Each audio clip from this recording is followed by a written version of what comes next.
Hi everyone, welcome to the Whiteleyverse with me, Connor Whiteley, for another daily short story. Now, before I start today's story, please remember to like, comment and subscribe to the channel so you don't miss any new content, and the engagement really helps the Whiteleyverse with the YouTube algorithm. Also, if you want to buy this short story and any of my other fiction, then they're available from all major ebook retailers and at your local bookstore and local library if you requested, and you can order paperback copies from Amazon. Now, here's today's short story.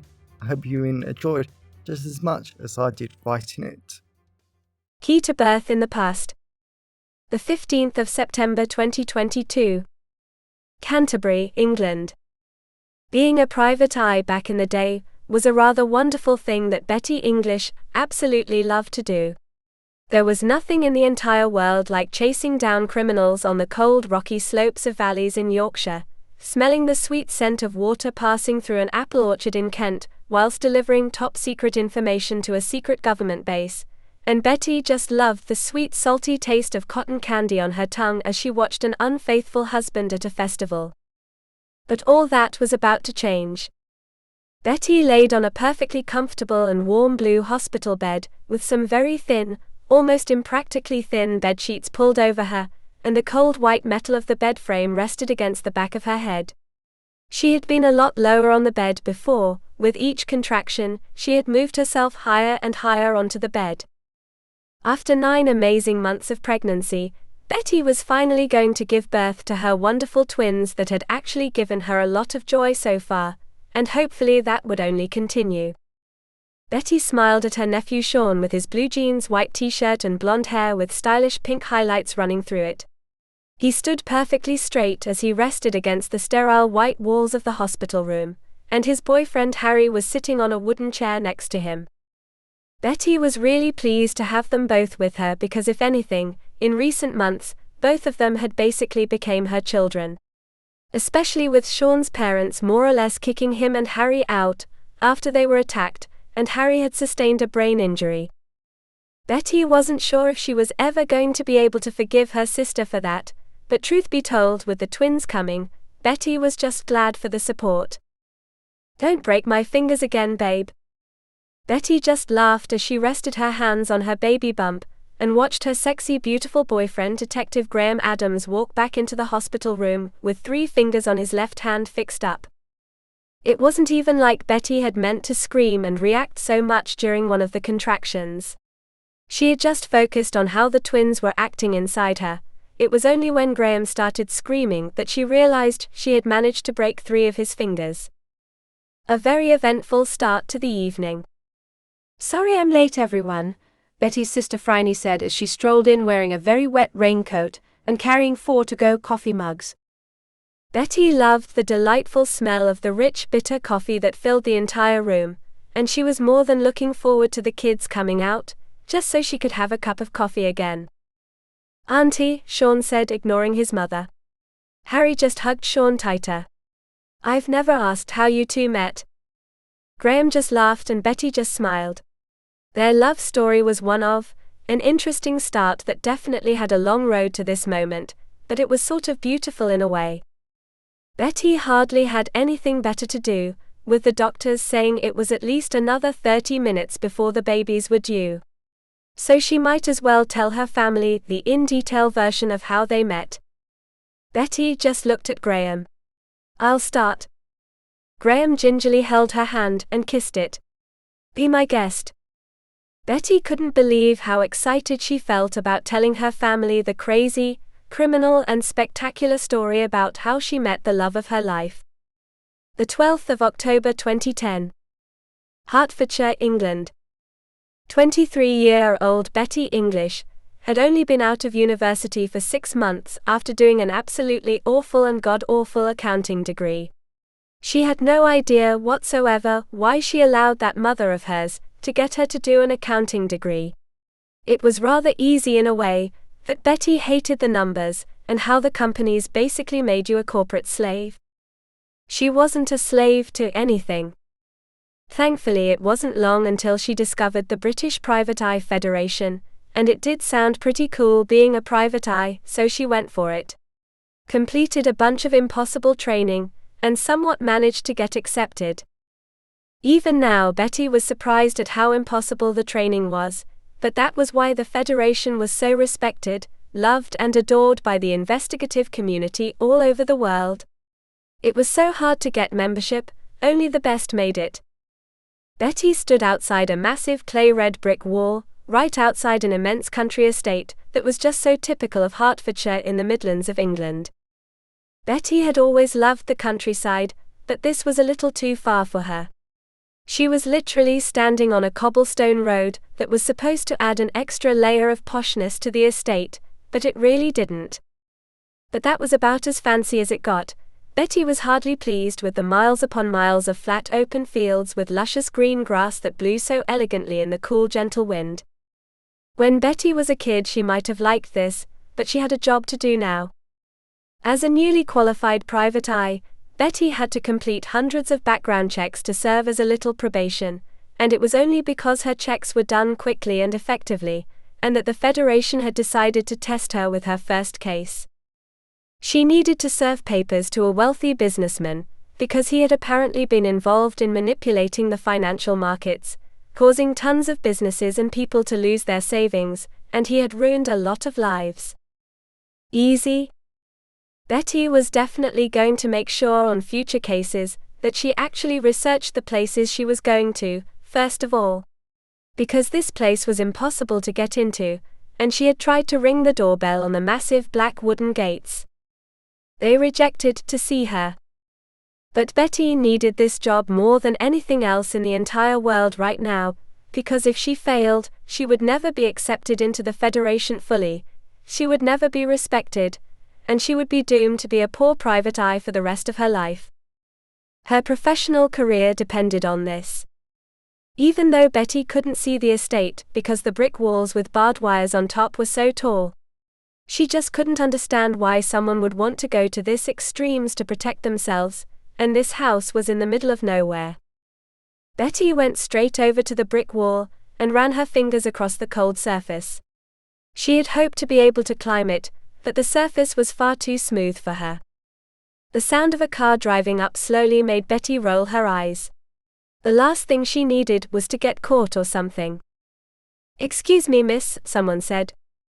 Betty slowly turned to look at the awfully beaten-up black car that had stopped a few meters from her, and there was an elderly woman looking at her. She didn't look good enough to have the rich and wealth of the person she was looking for, but maybe she could be useful. "Who are you?" the elderly woman asked. "A tourist passing through, but I'm a little," Betty said. "Really?" the elderly woman asked. "I think you want to serve the master his court papers." Betty was definitely going to need to become a better liar. She had so much to learn about being a private eye, that it was infuriating and exciting. "I'm sorry about lying," Betty said. This woman seemed to be nice enough, so she wanted to play it nicely. "I'm the master's chief of staff, Layla Winston, and please leave," she said. Betty forced herself not to react. All she wanted to do was serve the court papers so the Federation would properly respect her. She needed this job more than anything. Then Layla simply drove off again. No doubt she was going to tell her master, so that was just annoying. Betty started following Layla's car down the cobblestone road, and within a few moments she watched two strong muscular men standing outside the large black wooden gates to the estate as Layla drove inside. The two men glared at her. Damn it. The two men hadn't been there before. This was quickly getting worse and worse. Betty was going to fail, and she was never ever going to be able to get respect, and get all the good jobs as a private eye. She was doomed. The 12th of October 2010. Hertfordshire, England. Detective Graham Adams had never ever liked private eyes. They were the worst type of scum in the entire world because they were clueless, annoying, and they were just so useless. So when Graham had gotten the call about some woman private eye lurking around his target's estate, it just annoyed him.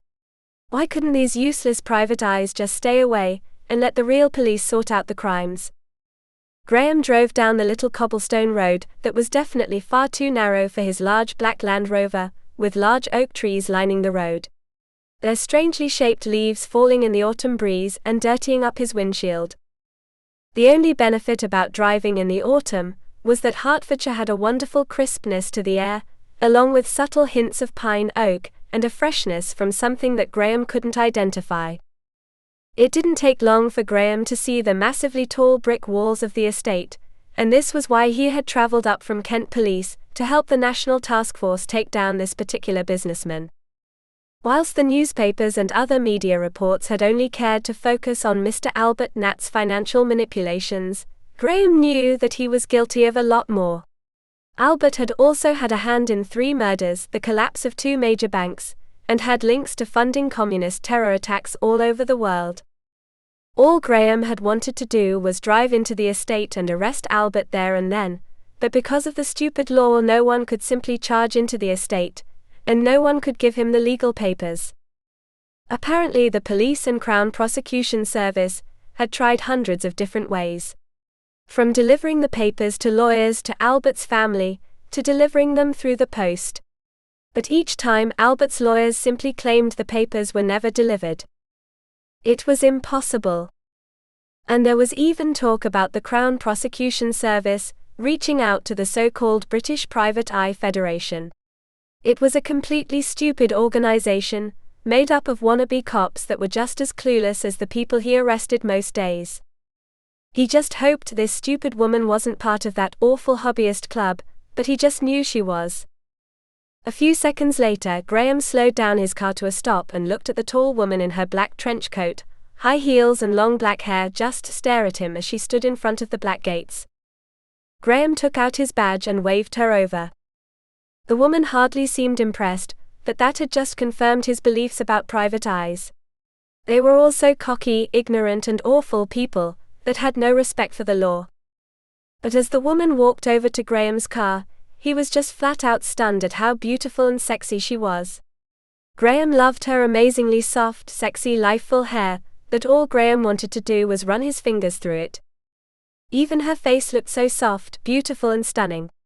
She looked like she needed to be on the cover of Vogue or something, and not in the woods pretending to be a private eye. She was so beautiful. And there was just something in the confidence and the way that she walked. It was like she knew exactly where she was going. She looked like she owned the entire land, and Graham almost felt like he was the trespasser. She was stunning. Instead of the woman walking over to his side and standing outside Graham's car window, the woman had the arrogance to simply walk round the other side of the Land Rover and board his car. How dare she? Graham had to admit as she sat in the passenger seat, she looked even more stunning up close, and Graham seriously loved the delightful hints of grapefruit, lemon and oranges that radiated off her. "Bettie English, private eye at your service, detective," the hot woman said. Graham had no idea how she had guessed he was a detective. His badge only said he was a cop, but it was just his luck. The only woman he had found attractive was a private eye, the worst sort of people.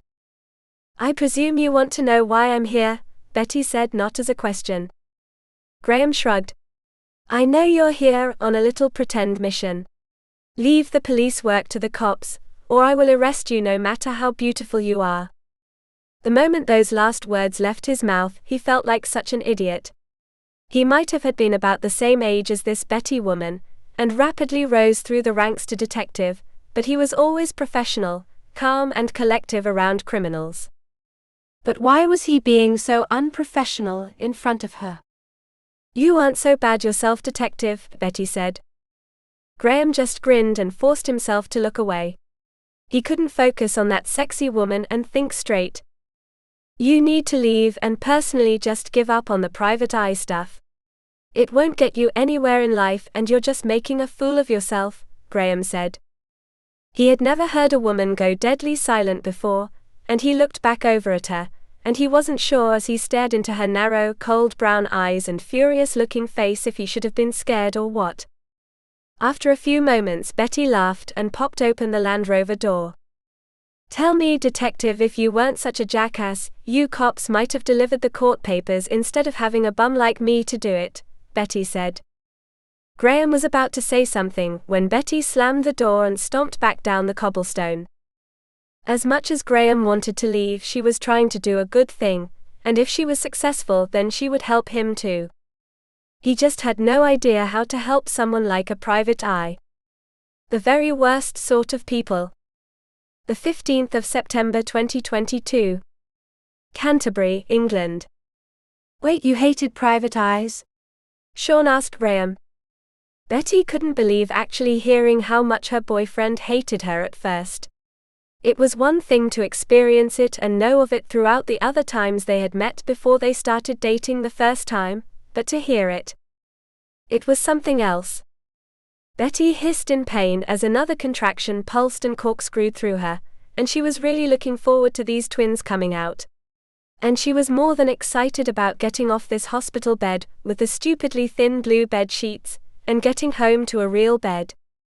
"You're not my best moment," Graham said, blowing Betty a kiss. Betty smiled and shook her head. She did love this man, and he had actually proved to be a very capable helper over the years, something she had no doubt would have horrified the 2010 Graham. And that was a funny idea all by itself. "Let's continue," Betty said. The 12th of October 2010. Hertfordshire, England. Betty flat out hated stupid cops. She had heard about their stupidity on her private eye training, but to actually see it and experience it in real life was beyond pathetic. She hated cops, and she was definitely never ever going to date one. They were just too stupid for words. Betty stood directly in front of the large black wooden gates, and this was the only way into the estate house, and the two men acting as guards stared intently at her. Like she was actually a danger. Betty stared at them back, trying not to show them that her stomach was tightening into a painful knot, and she didn't actually know what to do. Her entire professional career depended on getting inside, and she was failing. She had never been a violent person, but Betty was starting to wonder whether it might be worth attacking these two people and just breaking inside. Betty looked back over at the Land Rover that was still parked there with that cute-ish cop, with that amazing body, handsome face and stunning eyes she just wanted to stare into all day. She waved him over. Betty went over to the two guards. "Let me in." The two guards laughed at her. "What's going on?" Graham asked. He had clearly run over, judging by the panting. Betty pretended to look all upset, and almost threw herself on Graham for sympathy. At least her childhood acting lessons weren't going to waste. "These horrible men won't let me in. These men were abusing me, and I just want to see my father." Betty almost laughed at the comment, but she didn't dare. She was hoping not to fool Graham, but at least make the guards a bit more likely to let them in. "You're Victoria Nat?" the guards asked. Betty stood up perfectly straight. "Of course I am, and this is my friend. He's a wealthy investor." Betty loved how hard Graham was trying not to look scared. It probably went against every single rule in the cop playbook, but she wasn't a cop. She was a private eye, and a good one at that. The guards looked Graham up and down, and one of them took out a walkie-talkie from his back pocket. "Master, your daughter has brought an investor with her," he said into it. "She isn't my daughter, but the man looks rich. Just bring them both inside and he'll deal with them," a man replied through the talkie. Betty had to agree with Graham's concerned look, that she just felt like she had dug them into a massive hole that she wasn't sure how to get out of. She just hoped that she wasn't going to put an innocent man in harm's way. Graham was far too cute for that. The 12th of October 2010. Hertfordshire, England. Graham was seriously impressed at this amazingly sexy woman he was walking next to. She was smart as a whip, smelt amazing, and maybe not all private eyes were as silly as each other. "Wait here for a moment," the guards said as one before they left. But he was not impressed in the slightest that Betty had gotten the two guards to lead them into a large spacious room, with shiny brown walls with fine art, stuffed animals and other typical spoils of the rich hanging so proudly on the walls, like those were the items that his judges would judge him on. Graham just knew that Albert was that deluded. Albert would only ever be judged on his crimes, not his power and influence. The only other items of note, not that Graham was brave enough to look into them, was an oversized brown desk with small piles of legal documents on top, and a ritualistic dagger rested in the very center of the desk. Graham couldn't believe how much he hated this room, considering it could only be described as the pinnacle of selfish richness. "Here," Betty said as she started to look at the legal documents. Graham hated how private eyes just helped themselves. As a cop, he couldn't just look at whatever he pleased and take it into evidence. These private eyes were dangerous laws unto themselves. "Stop that," Graham said, going on to her. Betty pointed to a small pile of documents closest to Graham. It was probably a gesture telling him to start looking, but he couldn't. It was against the rules. "If you don't start looking, you might lose something for your investigation," Betty said. Graham loved how mischievous she was. "How do you know I was investigating Albert?" Graham asked. Betty shrugged. "Everyone wants to nail Albert, and you wouldn't have helped me if you weren't." Damn it. She was right. He had only met her less than an hour, and she was already making him do things and bend rules for her, something he never would have done for anyone else before. She was just too beautiful to say no to. Graham started to look through the small pile of documents next to him, and quickly realized that these were flight documents. They were dated for today, traveling to countries that didn't have an extradition treaty with the UK. Albert was going on the run. And he never would have known that, without this beautiful woman. Someone reached over Graham, and picked up the ritualistic knife. Graham spun around and instinctively stepped in front of Betty, when he saw a large elderly man in a posh suit, was pointing the knife straight at his chest. He wasn't going to let Albert hurt Betty. "You two are causing me a lot of trouble," Albert said. "Two of my drivers have already cancelled me, and now I'm having to be smuggled by my mere cleaner to get to the airport." Graham was glad he was suffering a little. It was nothing compared to the thousands of people that were suffering because of him, but every bit of suffering helped.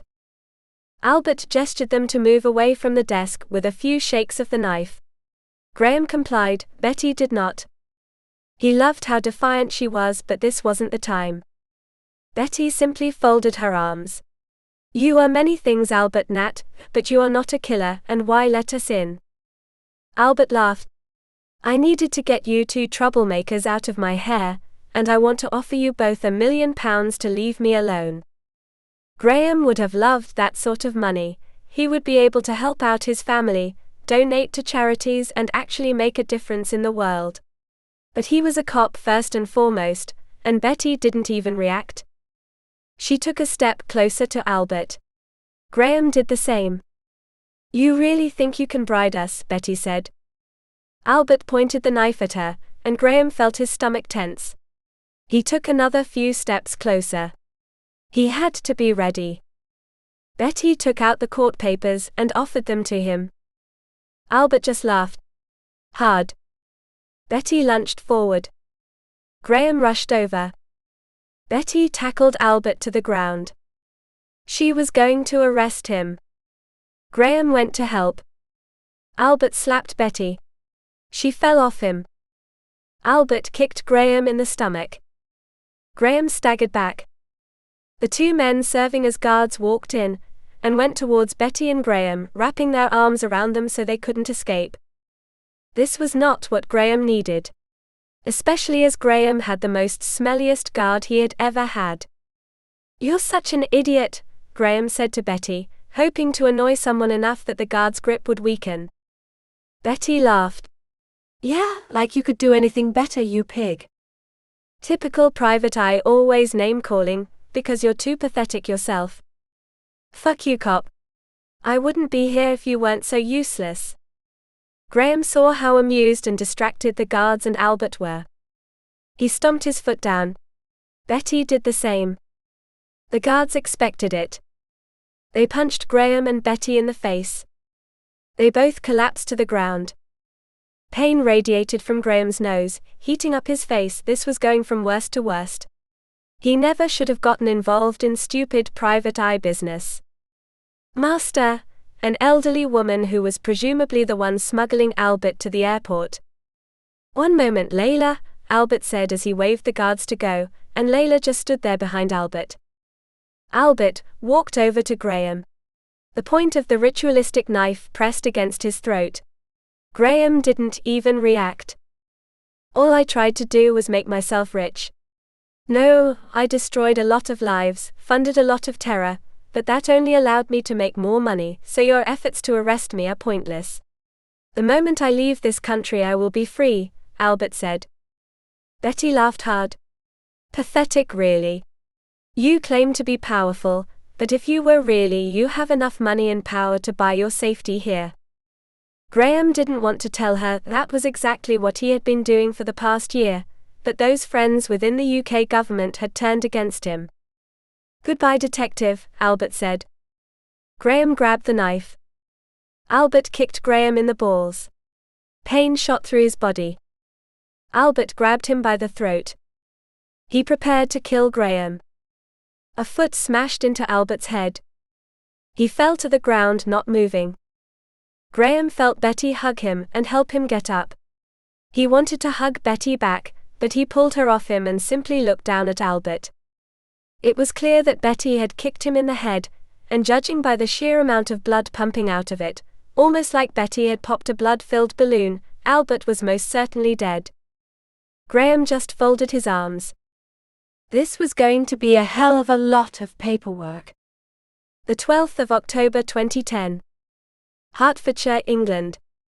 A few hours later, Betty had absolutely no idea if that hot, sexy detective had noticed she was still here, actually sitting in his very uncomfortable black Land Rover instead of going home. But she was pleased to be here, as much as she acted like she found his car comfortable. She was so lying. And she was more than pleased as she watched the oak leaves fall off the trees lining the cobblestone road in the autumn breeze, that was still here. All she wanted to do was talk to that hot, sexy detective a final time, maybe thank him and maybe ask him to dinner.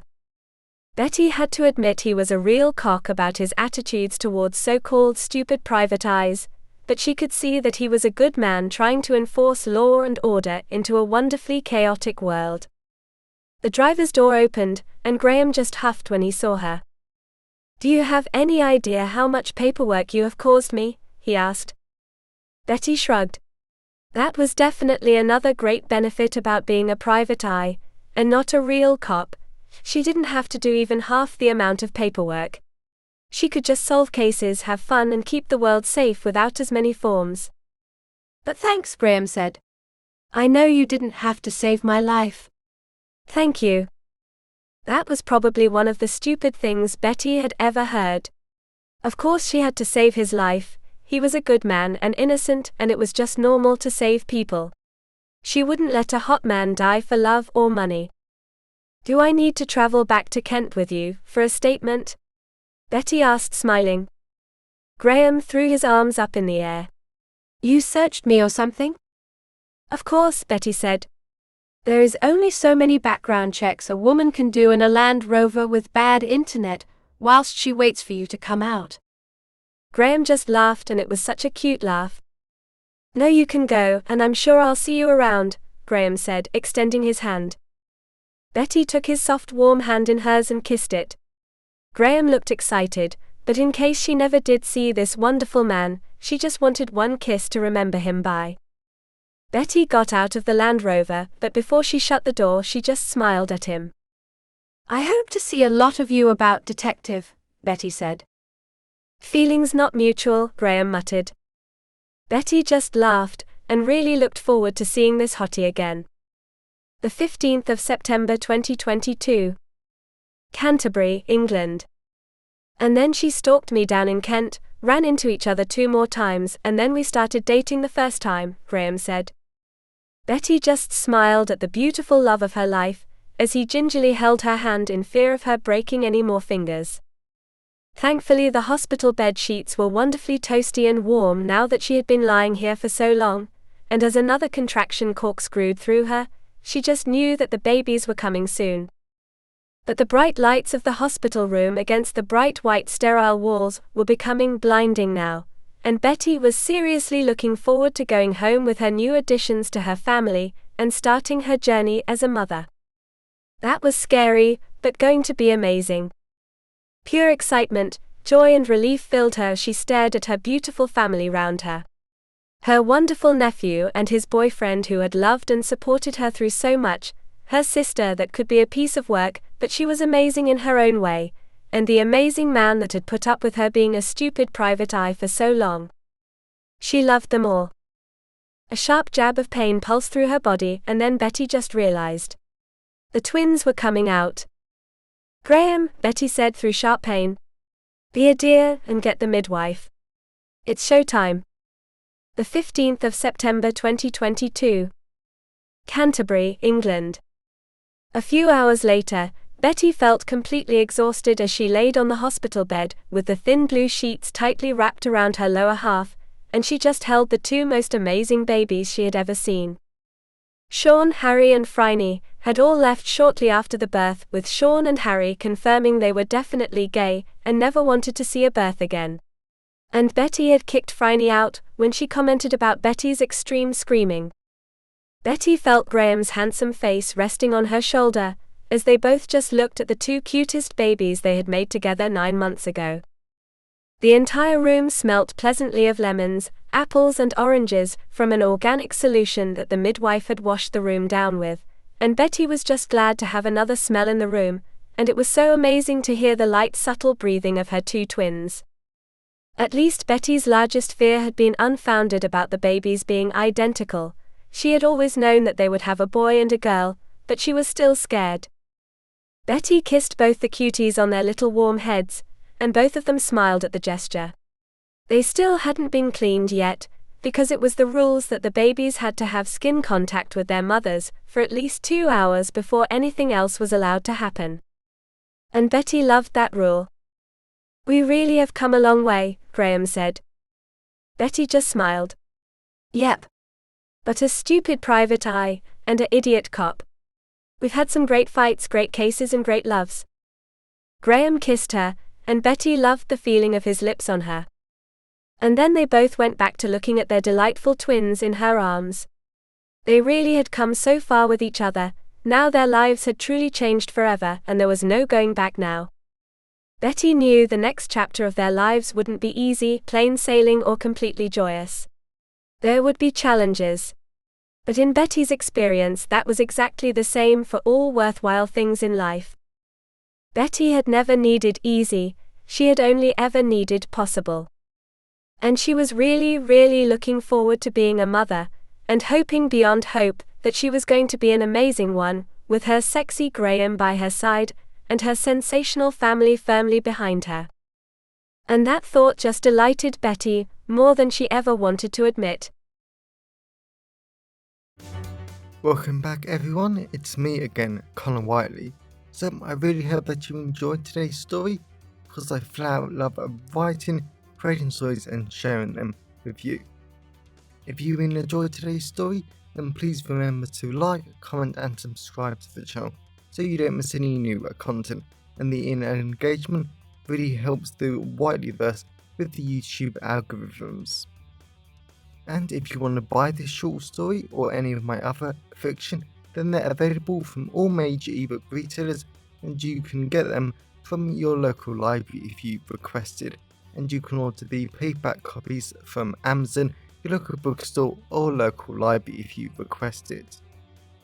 Lastly, if you want to support the channel on a one-off basis, then you can now buy me a coffee at buymeacoffee.com/Connor Whiteley. Also, if you know anyone who would enjoy today's story, then please share it with them. I'm always really grateful when you wonderful people help spread the word about the channel. So, thanks for watching the Whiteleyverse, and I'll see you again soon. Have a great day, everyone.